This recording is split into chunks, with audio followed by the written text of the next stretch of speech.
Réouverture à compter du mardi 2 juin 2020 des lieux de culte sur toute l'étendue du territoire national, c'est du moins ce qui ressort du Conseil des ministres en date du mercredi 27 mai 2020. Cette décision fait suite à celle de la fermeture le 22 mars 2020 des églises, temples et mosquées pour freiner la propagation du Covid-19 au sein de la population béninoise.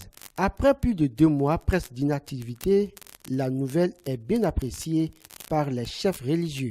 D'abord, les sentiments de joie, parce que je suis un berger.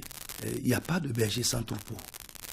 Et avec ces mesures de fermeture des lieux de culte, pratiquement le troupeau est dispersé. Il est vrai, nous avons pu garder le contact par le téléculte, etc. Mais nous sommes très heureux de pouvoir encore retourner ensemble pour adorer Dieu. Et nous en remercions très sincèrement nos autorités politiques pour cette décision très sage qu'ils ont prise. Nous remercions le gouvernement pour cette décision.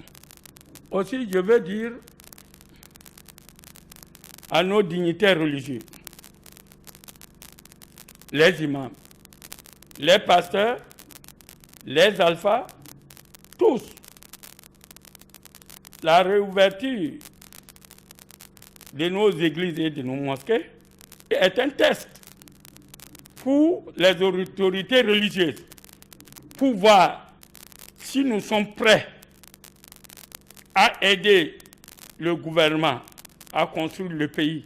L'autorisation de cette réouverture des lieux de culte s'accompagne par l'observance du port du masque, du lavage des mains et du respect de la distance de sécurité d'1 mètre minimum entre fidèles de ces confessions religieuses, ce à quoi les responsables religieux entendent se soumettre. Il n'y a pas de berger sans troupeau. Nous sommes là pas pour mettre la vie des gens en danger, mais pour sauver leur vie, les sécuriser. Donc on a pris toutes les mesures qu'il faut pour que les cultes se fassent vraiment dans de très bonnes conditions.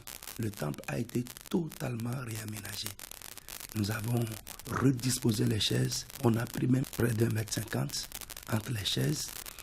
Nous avons pris toutes les mesures. Nous avons commandé les masques pour nous, pour que n'importe qui vient et qui n'a pas de masque puisse l'avoir avant de rentrer dedans.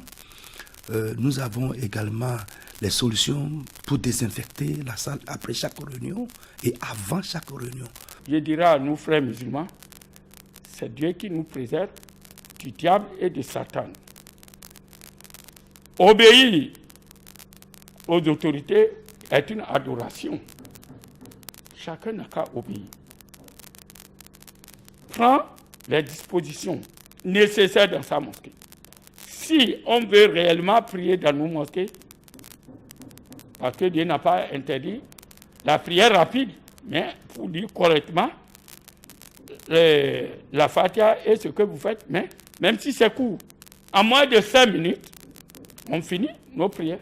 Après les 5 minutes, tout le monde sort.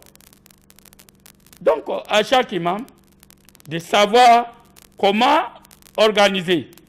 Et je demande que ce soit dans les églises, dans les mosquées, quand on finit la prière directement, chacun n'a qu'à se disperser. Une bonne nouvelle donc pour les croyants de tous bords qui, pendant 2 mois, ont toujours exprimé leur besoin d'aller se recueillir dans ces lieux où ils estiment avoir un contact direct avec leur Créateur et porter vers lui les prières de la communauté.